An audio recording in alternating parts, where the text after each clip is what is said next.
The Demonstration of the British Rule in Nigeria by Pupils in Mountain Crest Schools.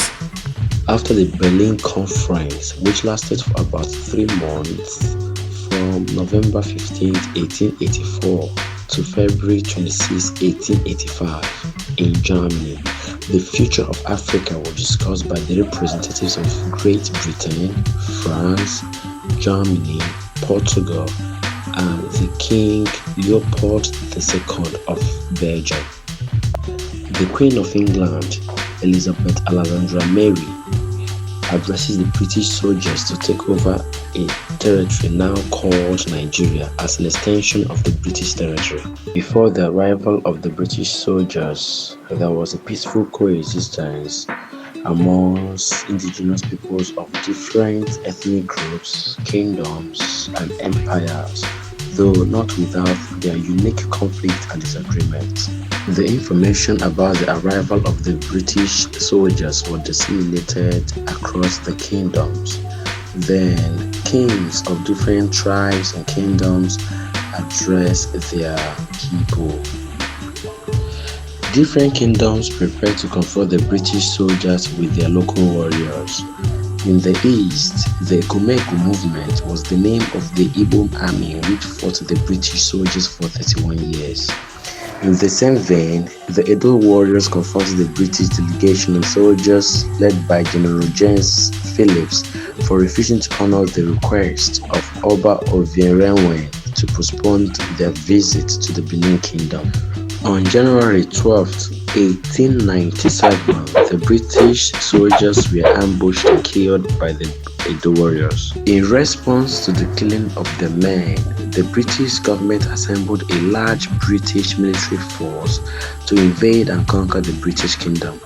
On February 18, 1897, the British soldiers arrived in Benin Kingdom, fought the Edo warriors, overwhelmed them, destroyed lives and properties in the kingdom, captured Oba Ovierenwen and sent him into exile to Calabar.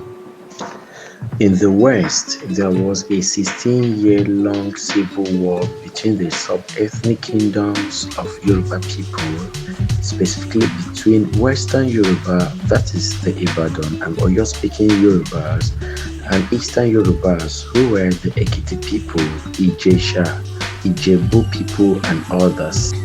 The war unofficially ended with the signing of the Peace Treaty of September 23, 1886 at Imesile, a town in Osun State.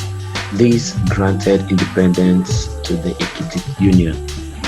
However, the conflict still occurred around the Ijebu area that did not end till the conquering of the Ijebu by the British soldiers during the British Ijebu War. Subsequently, the southwestern Nigeria was declared a protectorate of the British Empire. After the British soldiers overwhelmed the local warriors of different kingdoms, their king signed peace treaty with the representative of the British government and reached an agreement, especially in the area of trade. On 1st January 1914, Lord Frederick Lugard, the governor of both the Northern Nigerian Protectorate, the colony, and the Protectorate of Southern Nigeria, signed a document consolidating the two, thereby creating the colony and Protectorate of Nigeria, which is called the amalgamation of the Northern and Southern Protectorate. Men were taken as slaves by the British government. They were taken to Britain to work as cheap labor in the factories. The benefits of British rule in Nigeria include provision of medical facilities, education, technology, and many more. That is the summary of the British rule in Nigeria. Thank you.